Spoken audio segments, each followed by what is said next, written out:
ഈ നഗരം ഒരു കാലത്ത് മണ്ണിനടിയിൽ മറഞ്ഞിരുന്നു. ഇവിടെ എങ്ങനെ എത്താമെന്ന് ഞാൻ പറയാം. കർണാടകയിലെ ലോക പ്രശസ്തമായ യുനെസ്കോ പൈതൃക നഗരമാണ് ഹംപി.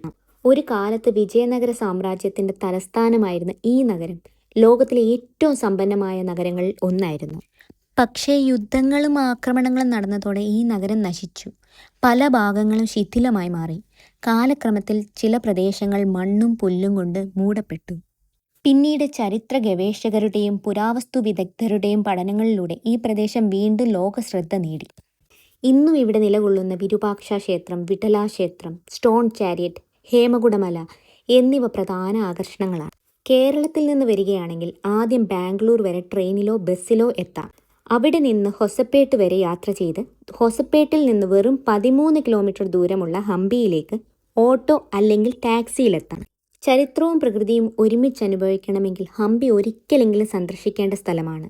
ഈ വീഡിയോ ഉപകാരപ്പെട്ടെങ്കിൽ ലൈക്ക് ചെയ്യാനും ഫോളോ ചെയ്യാനും മറക്കല്ലേ.